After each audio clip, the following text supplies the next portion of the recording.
सभी को जय मसीह की। इस वीडियो में जुड़ने के लिए आपका धन्यवाद है। अगर आपने अभी तक हमारे चैनल को सब्सक्राइब नहीं किया है तो जल्दी सब्सक्राइब करें और साथ ही में बेल आइकन को भी दबाएं ताकि आप हमारे अपडेट्स और वीडियोस मिलते रहें। सुसमाचार बांटने के लिए आप हमारी मदद कर सकते हैं। इसके लिए आप फेसबुक, ट्विटर और इंस्टाग्राम पर जुड़ें। आशा है आज का संदेश आपको आशीष देगा। का यीशु मसीह से मुलाकात का हौसला रखें, उम्मीद रखें। वो उम्मीद जब आएगी आपकी लाइफ में वो बदल देगी चीज़ों को। आपकी ज़िंदगी में से एक चीज़ शैतान चुराना चाहता है, वो है उम्मीद। उम्मीद टूट जाती है, प्रार्थना छूट जाती है। प्रार्थना छूट जाती है, विश्वास टूट जाता है। विश्वास टूट जाता है, आदमी बोलता है मैं घर में ही रहूं, मरना तो है ही है, घर में इस बिस्तर पे लेटे लेटे मरूं। मगर मैं आज आपको बताता हूं, अपनी उम्मीदों को टूटने मत दीजिए, संभाल के रखिए। ये परमेश्वर की तरफ से है।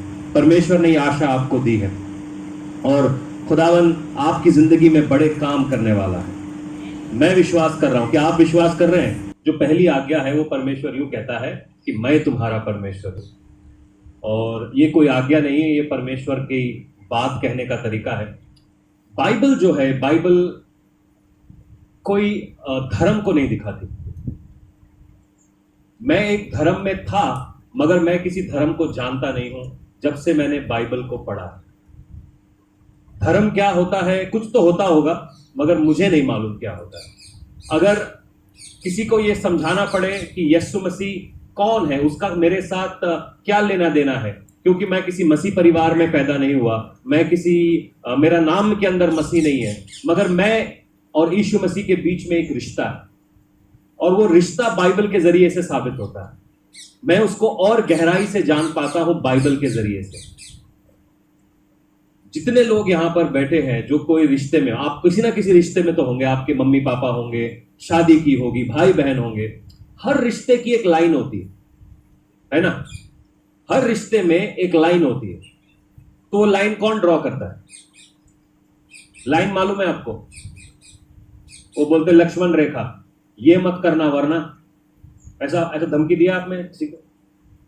अगर तुमने ऐसा किया तो देखना, हाँ फेल होके आया तो मेरा नाम अपने नाम से मिटा देना। ऐसा बोलती है मम्मी? कभी नहीं बोलती। अच्छी मम्मी है। मगर कुछ मम्मी ऐसा बोलती है, हाँ फेल होके आया तो घर नहीं आना, वहीं से चले जाना टिकट पकड़ के। ठीक है? तो ये कुछ रिश्ते हैं। रिश्तों के अंदर कुछ बाउंड्रीज होती हैं, कुछ क्या बोलते हैं, दायरे होते हैं। तो उसी प्रकार से परमेश्वर और मेरे रिश्ते का एक दायरा है। तो दायरा हमको बाइबल बताती है। बाइबल के अंदर 613 आज्ञाएं लिखी हुई हैं। कितनी लिखी हुई हैं? और ये 613 आज्ञाएं हम हिंदी में बोलते हैं, जो इसका यहूदी जो शब्द है यहां पे बोलते हैं मित्स्वे। मित्स्वे का मतलब एक पिता अपने बेटे को समझा रहा है कि बेटा ऐसा नहीं करना, बेटा बिना लाइसेंस के मोटरसाइकिल नहीं चलाना, नहीं तो खाकी वर्दी वाले भी पकड़ सकते हैं और एक्सीडेंट भी हो सकता है। बेटा हेलमेट पहन के जाना, बेटा अच्छे से कपड़े पहन के बाहर निकलना, बेटा अच्छे से पढ़ाई करना। इस प्रकार से परमेश्वर अपने लोगों से, अपने लोग कौन है? जो लोग उस पर विश्वास करते हैं उनको बता रहा है। और इसी सीरीज में इसको बोलते हैं तोरा। ये जो 613 आज्ञाएं हैं, इन आज्ञाओं को बोलते हैं मित्स्वे यहूदी भाषा में, और इसको फिर बोलते हैं तोरा। तो ये जो तोरा है इसके अंदर 10 आज्ञाएं हैं जो मेन है। और वो 10 आज्ञाओं को अगर हम जान ले तो ये 613 का जो फाउंडेशन है हमको मालूम चलता है। जो पहली आज्ञा है वो परमेश्वर यूं कहता है कि मैं तेरा परमेश्वर हूं। दूसरी आज्ञा यूं कहता है कि अपने लिए कोई मूर्ति खोद कर नहीं बनाना, मेरे को छोड़कर किसी और की आराधना नहीं करना। अमरूद का पेड़ नजर आ रहा पीछे, पीछे एक हमारा नींबू का पेड़ है। नींबू का रस कितने लोगों ने यहाँ पे शिकंजी पी है? नहीं, इस वाले नींबू की, इसका शिकंजी बहुत अच्छा होता है, नहीं पिया। हाँ, ये वाला नींबू अगर अभी पे उसके नींबू कहाँ गायब हो गए मुझे मालूम नहीं, सबकी शिकंजियां बन गई शायद। यहां वाले जितने इस नींबू के पेड़ से शिकंजी पिया है वो लोग इस बात की गवाही देंगे कि शिकंजी बहुत ही खुशबूदार है, बहुत ही अच्छी होती है। मगर क्योंकि ये पेड़ मुझे शिकंजी के लिए नींबू दे रहा है, मैं इसकी पूजा नहीं करने लगूंगा। समझे? मैं इसकी पूजा नहीं कर सकता। हो सकता है ये अच्छा पेड़ है, सुंदर पेड़ है, मैं इसकी माली की भी पूजा नहीं कर सकता जिस माली ने लगाया, मैं अपनी भी पूजा नहीं कर सकता क्योंकि मैं इसको पानी देता हूं, खाद देने वाले की पूजा नहीं कर सकता। मगर जिसको ये सारी चीजों को बनाया है, खाली नींबू का पेड़ लाके रख दूंगा तो क्या नींबू का पेड़ फल देगा? हवा में लटका दूंगा नींबू के पेड़ को फल देगा? नींबू का पेड़ फल नहीं देगा, उसको एक मिट्टी में डालना पड़ेगा। जिसने इस मिट्टी को बनाया, जिसने इस हवा को बनाया, इस सूरज को बनाया, ये बादलों को बनाया, जिसने बारिश को बनाया, जिसने पानी को बनाया, हम उसकी आराधना करते हैं। समझ में आया? हम खुदा को खोद के बना नहीं सकते, हम खुदा को खोद के बना नहीं सकते।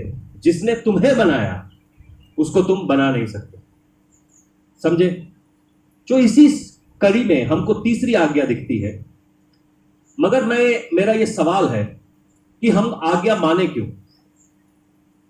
क्या मिलेगा? किसी के मन में सवाल है? क्या मिलेगा?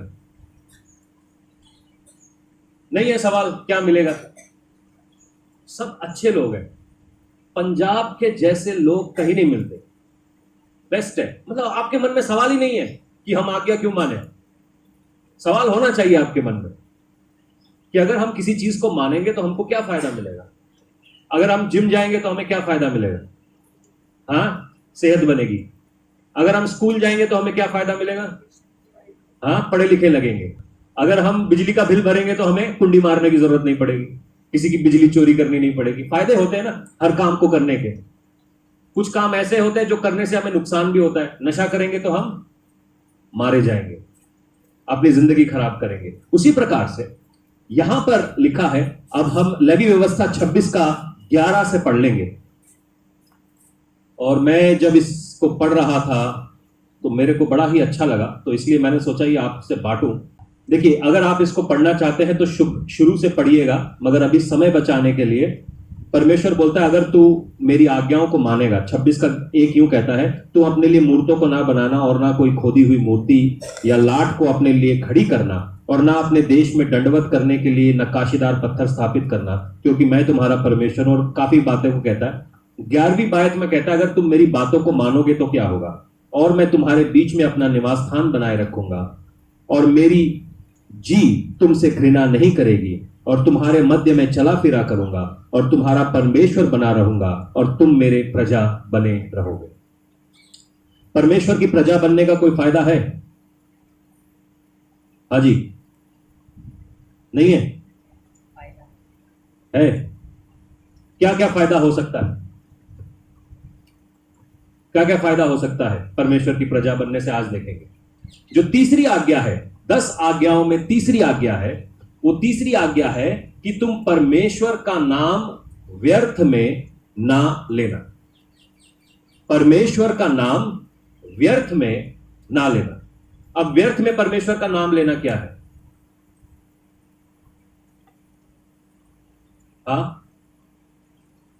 पुराने नियम में जब भी हम पुराने नियम को पढ़ते हैं तो वहां पर परमेश्वर को यहोवा के नाम से नहीं बुलाते हैं। हम हिंदी की बाइबल में पढ़ते हैं यहोवा, मगर जो यहूदी बाइबल है उसके अंदर लिखा है शेम या आदोनाय। वो यहोवा के नाम को लेने से भी कतरा जाते हैं, क्योंकि वो इतना पाक और पवित्र नाम है। मूसा से जब परमेश्वर मिलता है, मूसा को कहता है तू अपनी आंखें बंद कर ले, तू अपने मुंह को मेरे से छुपा ले, नहीं तो तू जिंदा नहीं बचेगा। वो इतना पवित्र है कि जब हमारी रूह उसको देखेगी ना, तो हमारी रूह हमारे अंदर रह नहीं सकती, वो बाहर आ जाएगी। वो इतना पवित्र परमेश्वर। जब यशाया ने परमेश्वर को देखा तो वहां पर जो स्वर्गदूत थे, दो पंखों से उन्होंने अपनी आंखें ढकी थी, 2 से अपने पांव ढके थे, और 2 पंखों से उड़ते थे और कहते थे पवित्र पवित्र पवित्र अति पवित्र सेनाओं का यहोवा है। वो इतना पवित्र है।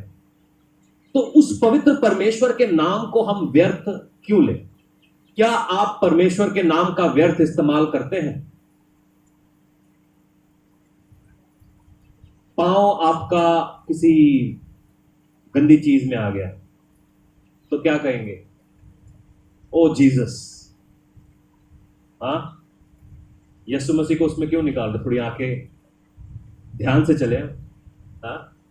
आपके साथ कुछ भी बुरा हो गया, आप स्कूटर में निकले, हेलमेट आपने नहीं पहना, जेब में आपके ड्राइविंग लाइसेंस नहीं है, सामने से आपको पुलिस वाले ने पकड़ लिया, पुलिस वाले ने आपसे अच्छे खासे पैसे ले लिए, तो आप बोलेंगे परमेश्वर तूने क्या किया? हाँ, आपने सपोज एक जगह पर इन्वेस्टमेंट करी, कोई इन्वेस्टमेंट करी मतलब आपने एक जमीन खरीदी, वो जमीन के अंदर बाढ़ आ गई, आप बोलेंगे परमेश्वर तूने क्या किया? कई सारी बातों में, जब शादियां नहीं चलती हैं, परमेश्वर तूने क्या किया, किससे मेरी शादी करा दी? जब लोगों के घर नहीं चलते हैं, घरों में पैसा नहीं होता, बच्चे बोलते हैं परमेश्वर तूने मुझे कहां पैदा कर दिया? सबको अंबानी के घर में पैदा होना है। हम परमेश्वर का नाम बात बात में व्यर्थ में लेते हैं, बहुत सारी बातों में परमेश्वर का नाम व्यर्थ में लेते हैं। अगर आप देखें, कई सारी प्रार्थनाएं आप कर रहे होते हैं जिनको आपको आप फील भी नहीं कर रहे उन प्रार्थनाओं को, मगर आप परमेश्वर के नाम से उन प्रार्थनाओं को कर रहे होते हैं। आपको पता भी नहीं है वो प्रार्थनाएं क्या है, मगर आप प्रार्थनाएं कर रहे होते हैं। ये क्या है? हम बहुत सारी बातों को व्यर्थ रूप में ले रहे होते हैं, परमेश्वर का नाम बेकार में ले रहे होते हैं। आपको मालूम है कि परमेश्वर के नाम में ताकत है?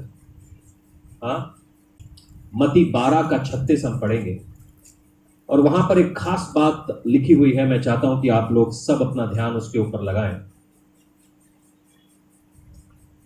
मत्ती 12:36 यूं कहता है कि और मैं तुमसे कहता हूं कि जो निकम्मे मनुष्य कहेंगे न्याय के दिन वे हर एक उस बात का लेखा देंगे। जब दो औरतें आपस में गप मार रही होती हैं, 100 परमेश्वर के नाम की 100 उठाती है, 100 में खुदावंदी 100 कह रही हैं, मान्य दी बहु नसकी, खुदावंदी 100 कह रही हैं, 100 मेरी 100, क्यों 100? तुम आपस में चुगलबाजियां कर रहे हो, उसमें परमेश्वर को क्यों लेकर आ रहे हो? तुम आपस में बेकार की बातें कर रहे हो। वो देखी वो वाली कुड़ी, ओ रब्बा कसम कितनी सोहनी है, क्यों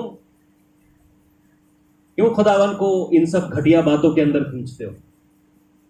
मैं एक गाना भी सुन रहा था थोड़े दिनों पहले, मुझे वो गाना थोड़ा सा भी समझ नहीं आया, मगर उसमें ये समझ में आया, वो लड़की देख के कहता है रब्बा मेरा दिल निकल गया, हार्ट अटैक हो गया, समथिंग। अभी लेटेस्ट कोई गाना है। क्यों? हम परमेश्वर को इतना छोटा क्यों जान रहे हैं कि हम अपनी अटखेलियों में उसका नाम ले रहे हैं? बाइबल यूं बताती है कि जो कोई बेकार की बातें करेगा, जब अंत का दिन आएगा, उसको हर एक मुंह से बोले हुए अल्फाज का जो है न्याय चुकाना पड़ेगा।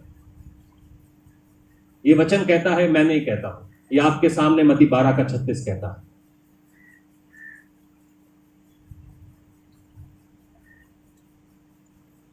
बहुत सारे लोग हमारे बीच में लूज टॉक करते हैं, मतलब ढीली बातें, बेकार की बातें, टाइम पास की बातें, और ये बातें करने की वजह से हमारे अंदर जो है वो सामर्थ्य को इस्तेमाल करने का जो पावर है वो खत्म होता जा रहा है। मत्ती 8 में हम देखते हैं कि एक सूबेदार होता है, एक रोमन सोल्जर होता है, जो यीशु मसीह के पास आता है और यीशु मसीह को कहता है कि मेरा जो सेवक है वो बीमार पड़ा हुआ है और आप चल के प्रार्थना करें। तो यीशु मसीह कहता है मैं तेरे साथ चलता हूं। ये कहता है कि आप क्या बोलते हैं, मेरे साथ मत चलिए, मेरे घर आपको ग्रहण करने के लायक नहीं, मेरी छत के नीचे आप आ नहीं सकते। तो मत्ती 8:8 में वो यूं कहता है, सूबेदार ने उत्तर दिया कि हे प्रभु, इस योग्य नहीं कि तू मेरी छत के तले आए, पर केवल मुख से कह दे कि मेरा सेवक चंगा हो जाएगा, क्योंकि मैं भी एक पराधीन मनुष्य हूं और सिपाही मेरे हाथ में है, और जब मैं एक से कहता हूं जा तो वो जाता है, दूसरे से कहता हूं आ तो वो आता है, तो वह आता है, और अपने दास को कहता हूं कि यह कर तो वो करता है। यहां पर ये व्यक्ति क्या कह रहा है कि मैं एक आदमी हूं अथॉरिटी में, मैं एक पराधीन या अधिकारी व्यक्ति हूं। हर एक सरकारी व्यक्ति जो है वो एक अधिकारी व्यक्ति होता है, उसके पास एक कुर्सी होती है और एक कुर्सी में अधिकार होता है, क्योंकि जो आप कहते हैं, जो आप रिलीज करते हैं, वो अधिकार को दिखाता है। जब आप प्रार्थना करते हैं वो आपके अधिकार को दिखाता है। अब एक सिपाही है, ठीक है, उसके ऊपर उसका कैप्टन है, या ऐसा समझ लीजिए एक सिपाही है और एक ऊपर सब इंस्पेक्टर है। सिपाही सब इंस्पेक्टर की बात ही नहीं मानता, तो सिपाही को नौकरी पे रहेगा? हाँ, नौकरी पे नहीं रहेगा ना, उसको सस्पेंड कर देंगे या उसका तबादला कर देंगे, क्योंकि ये भाई मेरी बात ही नहीं मानता। आप जब अपने ऊपर के अधिकार को नहीं मानते तो आप भी किसी का अधिकार नहीं दिखा पाएंगे। जब सस्पेंडेड सिपाही है, क्या वो किसी को गिरफ्तार कर पाएगा? सस्पेंडेड सिपाही है, वो क्या किसी काम को रहेगा? वो किसी काम का नहीं रहेगा, क्योंकि उसका अधिकार छिन गया है। अगर आपको मालूम है कि परमेश्वर के नाम में आपको पावर मिलती है, वो अधिकार मिलता है, तो उस नाम का आप कैसे इस्तेमाल करेंगे? लूज, बेकार इस्तेमाल करेंगे। उस नाम को आप संभाल के रखेंगे कि मौका पड़ने पर मैं इसका इस्तेमाल करूंगा। उस अधिकार को जो परमेश्वर ने अपने नाम में दिया है, वो जो ताकत परमेश्वर ने मुझे अपने नाम में दी है, मैं उसका सही समय पर इस्तेमाल करूंगा। हमेशा नहीं, अपनी अटखेलियों में, अपने मजाक में अगर हम परमेश्वर को घसीट के लाएंगे तो एक दिन हमको इसका हिसाब देना पड़ेगा। अधिकार क्या होता है ये मैं कभी और बताऊंगा। सुनो, आपको हमेशा 3 किस्म के आदमी आपके साथ मिलेंगे, जो अधिकार में आपसे नीचे हैं, जो अधिकार में आपके बराबर हैं, और जो अधिकार में आपसे ऊपर है। अगर मैं अधिकार में जो मेरे से ऊपर है, अगर मैं उनकी रिस्पेक्ट नहीं करता, एक पासबान होने के नाते बहुत सारे ऐसे पासबान हैं जो मेरे से अनॉइंटिंग में और अधिकार में मेरे से ऊपर है, ठीक है। अगर मैं उसके अनॉइंटिंग की रिस्पेक्ट, उसके अभिषेक की रिस्पेक्ट नहीं करता, तो वो अभिषेक जो परमेश्वर की तरफ से उसको मिला है मेरी जिंदगी में भी काम नहीं करता। ओके, तो मेरे को उस अनॉइंटिंग की रिस्पेक्ट करनी है। उसी प्रकार से परमेश्वर का नाम अपने आप में एक अनॉइंटिंग है, वो एक अभिषेक है। वचन क्या कहता है? लूका 10:17 कहेंगे, पढ़ेंगे। यहां पे यीशु मसीह ने 70 चेलों को भेजा था। 70 चेले अपना मिशन वर्क पे गए, अलग अलग जगहों के ऊपर गए, और 70 चेले यीशु मसीह को आकर यूं कहते हैं, वे 70 आनंद से फिर आकर कहने लगे कि प्रभु तेरे नाम से दुष्ट आत्माएं हमारे वश में है। यीशु मसीह के नाम से दुष्ट आत्माएं, बीमारियां आपके वश में है। सुनो, आपके पास बैंक अकाउंट है? हाँ, बैंक अकाउंट है। कितनों के पास बैंक अकाउंट है? चेक बुक मिला है बैंक से? ओके, अपने बैंक अकाउंट में मेरा नाम लिख दोगे, काम चलेगा? हाँ, मैं अपने बैंक अकाउंट में अमिताभ बच्चन लिख दूंगा, काम चलेगा? नहीं चलेगा ना। मेरे बैंक अकाउंट में मेरा नाम चलेगा, ठीक है। अब क्योंकि मेरा बैंक अकाउंट में मेरा नाम चलेगा, तो क्या आप जो बैंक में साइन करते हैं वो हर जगह पे वही साइन करते हैं? शहर में ऐसा नहीं होता। शहर में लोग अलग अलग साइन रखते हैं, बैंक का साइन अलग, नॉर्मल साइन अलग, क्योंकि किसी ने कॉपी कर लिया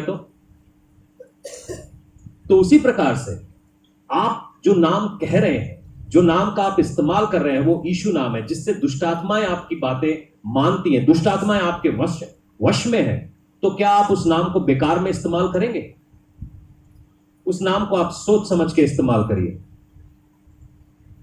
यूहन्ना 14:13 यूं कहता है कि और जो कुछ तुम मेरे नाम से मांगोगे मैं वही करूंगा, कि पुत्र के द्वारा पिता की महिमा।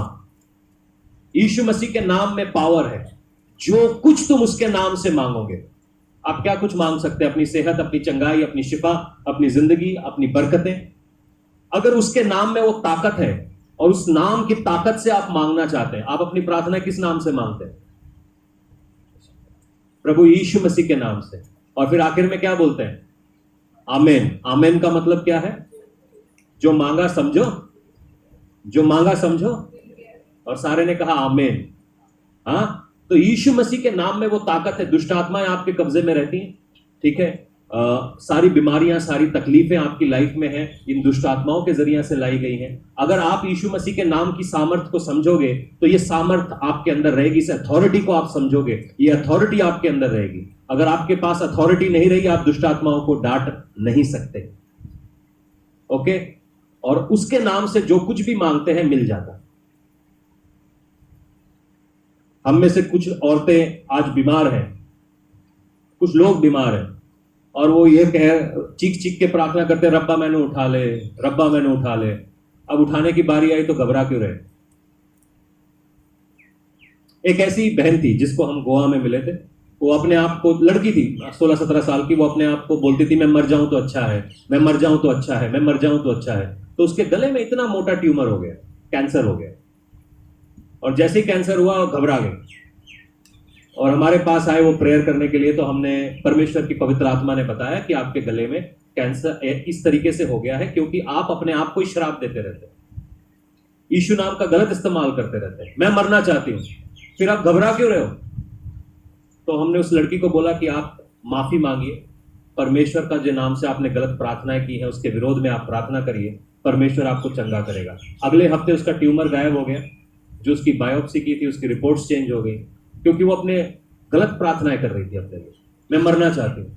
अगर मरना ही था तो परमेश्वर तुम्हें जीवन क्यों देता? अगर आप में से कोई लोग ऐसी प्रार्थनाएं कर रहे हैं तो आज से ये प्रार्थनाएं बंद करिए, क्योंकि वो उसके नाम का गलत इस्तेमाल कर रहे हैं। कुछ लोग ऐसी प्रार्थना बता देंगे मुझे बाद में, ठीक है? प्रेरितों का काम 4:12 पढ़ते हैं और वहां पर लिखा है, और किसी दूसरे नाम के द्वारा और किसी दूसरे के द्वारा उद्धार नहीं, क्योंकि स्वर्ग के नीचे और मनुष्य में और कोई दूसरा नाम ही नहीं दिया गया जिसके द्वारा हम उद्धार पा सकें। ये नाम जो आपके मुंह से यीशु यीशु बोलते ना, ये कोई लूज नाम नहीं है, ये बहुत पावरफुल नाम है, ये बहुत तगड़ा नाम है। इसीलिए वचन कहता है इसका नाम का गलत इस्तेमाल मत करो। ये बहुत ही कीमती नाम है,